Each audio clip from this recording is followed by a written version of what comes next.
94.3 माई FM पर जीना इसी का नाम है। मैं आज माही आपके लिए लाई है एक खजाने के बक्से की कहानी, जिसे मैं सुनाऊंगी आपको 5 भागों में। तो शुरू करें। महीने में एक बार वर्मा परिवार का ये नियम रहा है कि सब साथ बैठकर एक बार खाना खाते। सब यानी ईश्वर जी, पत्नी शांता, बेटा हितेन, बहू रुचा, बेटी प्रथा और दामाद नीरज कुमार।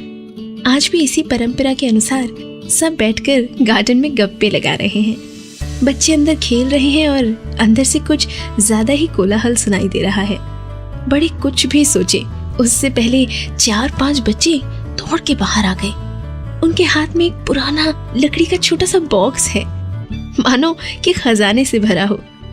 दादाजी के चेहरे पर चिंता की लकीरें दिखाई दे रही हैं, क्योंकि यह खजाना उनका है। लेकिन कैसा खजाना, जानिए अगले गाने के बाद। 94.3 माई एफएम पर मैं हूँ माही। 1.5-2 फुट बड़ा है ये बॉक्स, एंटीक लगता है और बच्चे अंदर से खजाना निकलने की राह देख रहे हैं। दादाजी के चेहरे पर ऐसे ही भाव हैं जैसे जब भी इस बॉक्स के बारे में पूछा जाता तब होते। सब राह देख रहे हैं कि दादाजी कुछ बोलें, पर बहू रुचा को तो याद आ रही है पहली दिवाली, जब वो शादी करके इस घर में आई थी। ये पुराना बॉक्स कुछ काम का नहीं है तो कबाड़ी वाले को दे दें, उसने ये पूछा था और नाराज हो गए थे दादाजी। बक्से को उठाकर अपने कमरे में चले गए। इंतजार तो सबको है, क्या है इसमें जो दादाजी उसे पल भर के लिए भी नजर से दूर नहीं होने देते। अब तो बताना ही पड़ेगा। ये सोचकर दादाजी ने बॉक्स खोला। अंदर हीरा, पन्ना, नवाबी ठाट के गहने, सोने के सिक्के, ऐसा कुछ भी नहीं था। पत्नी शांता ने कहा, ईश्वर अब हम बड़े हो गए हैं, बच्चों को बताओ तो, तभी तो उन्हें पता चलेगा कि क्या था इस बक्से में। और क्या बताएंगे ईश्वर जी अपने बच्चों को, जानिए कुछ देर में। 94.3 माई एफएम पर मैं हूँ माही। ईश्वर जी ने अंदर से पुराना छाता बाहर निकाला। विदेशी था और एक जमाने में तो मजबूत भी था। अब तो ये छाता खुल भी नहीं रहा था। रुचा के चेहरे पर नाराजगी दिखी। ऐसे छाते को रखकर ससुर जी को क्या करना होगा। पर ईश्वर जी को तो दिख रहा था 5 साल का ईशु। घर के एक कोने में मुंह फुलाकर शाम से बैठा था ईशु, और कारण था छाता। गांव में ही मेला लगा था, साथ साथ छोटी मोटी दुकानें थीं, मिठाई की, खिलौने की, कपड़े की। रोज माँ के पास 2 पैसे लेकर दौड़ कर आता था ईशु और झूले में बैठता था। रात को मेले में अलग अलग कार्यक्रम होते, कभी रामलीला तो कभी अकबर बीरबल का खेल। इन सब में से ईश्वर को पसंद आई थी वो छाते की दुकान। गांव के मुखिया काका और डॉक्टर साहब के पास भी छाता था। बाकी तो सब बारिश में सर पर कपड़ा रखकर ही चलते थे। उस छाते के साथ जो सम्मान था वो ईश्वर की आंखों में बस गया था। उसने जिद पकड़ी थी छाता लेने की। माँ ने पहले समझाया था, फिर एक थप्पड़ भी लगाया और फिर खुद ही रोई। बापू जब स्कूल से आए तो ईश्वर कोने में मुंह फुलाकर बैठा था। माँ और बापू देर तक बातें करते रहे।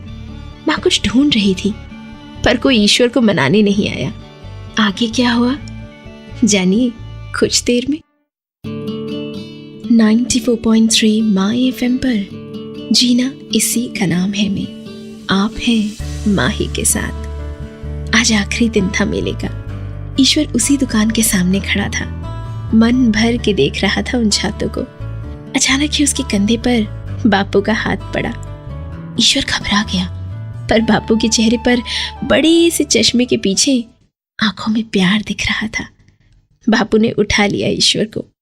कौन सा छाता चाहिए? ईश्वर ने घड़ी भर तो अपने कानों पर विश्वास नहीं किया। दुकान वाले से छाता लेकर बापू के आने का भी इंतजार किए बगैर घर चला गया माँ को दिखाने। माँ को तो पहले यही आशंका हुई कि ईश्वर चुरा कर ले आया। पीटने की तैयारी ही कर रही थी कि बापू आए। अब माँ के चेहरे पर आशंका का स्थान चिंता ने ले लिया। वो बापू के सामने प्रश्न भरी आंखों से देख रही थी और बापू नीचे देखते रहे। छाता मिल गया इस आनंद में ईश्वर तो सो भी नहीं पाया। बार बार उठकर देखाता था वो अपना छाता। छाता मिलने के बाद क्या क्या किया ईश्वर ने, जानिए कुछ देर में। 94.3 माय एफएम पर जीना इसी का नाम है में आप हैं माही के साथ। कई दिनों तक छोटे ईश्वर के चेहरे पर नींद में भी मुस्कान रहती। कितने दिनों तक घर दोपहर में ही कोई ना कोई बहाना बनाकर आ जाता, देख लेता कि छाता ठीक है कि नहीं। अभी तो बारिश आने में काफी वक्त था, पर फिर भी सोचता रहता कि छाता लेके निकलेगा और मुखिया काका के शंभू को चढ़ाएगा। माँ कहती रहती अभी तो ठंड की शुरुआत है, देख शाम भी जल्दी हो जाती है। शायद इसीलिए बापू देर से घर आते थे। पहले तो बापू आते तब माँ गरम गरम खाना परोसती, फिर बापू ईश्वर को कहानी सुनाते और माँ अपना काम निपटाती। अब तो बापू आते हैं तब माँ को कभी कभी नींद तक आ जाती है। उस दिन मामा जी आए तब माँ ने ईश्वर को बापू को बुलाने भेजा। ईश्वर स्कूल की ओर जा ही रहा था कि माँ ने आवाज दी, वहां नहीं, मुखिया काका के घर होंगे। बापू वहां क्या करते होंगे, ये सोचने या पूछने का सवाल पैदा ही नहीं हुआ। लेकिन जब ईश्वर वहां पहुंचा तो उसने क्या देखा, जानिए अगले गाने के बाद। 94.3 माय एफएम पर मैं हूं माही। बापू बैठे बैठे कुछ काम कर रहे थे। मुखिया काका के यहाँ बड़े से कागज में कुछ लिख रहे थे। एक तरफ रुपए पैसे पड़े थे। बापू ने अभी बैठ कहकर बिठाकर रखा ईश्वर को, भूख या ठंडी के कारण, या शायद मुखिया काका ने छाता कैसा लगा ये पूछा और अर्थ समझ में आ गया। इस कारण आंखें भर आई। गरीबी में समझदारी उम्र से पहले ही आ जाती है। 5 साल के ईश्वर को पता चल गया कि छाते का ऋण चुकाने के लिए बापू मुखिया काका के यहाँ देर रात तक काम करते हैं। लंबे समय तक ही चला। बापू के चश्मे का नंबर और बढ़ गया। ईश्वर जी ने अपनी आंखों से आंसू पोंछ डाले, प्यार से छाते पे हाथ फेरते रहे। धीरे से कहा, आज तक इस छाते ने मुझे माँ बापू का प्यार और मेरी जिम्मेदारी का एहसास करवाया है।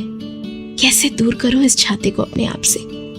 वातावरण गंभीर हो गया, पर बच्चों को तो ये जानना था कि इसमें और क्या क्या है। एक बच्चे की नजर कोने में पड़ी कपड़े की पोटली पर पड़ी और फिर से हलचल मच गई।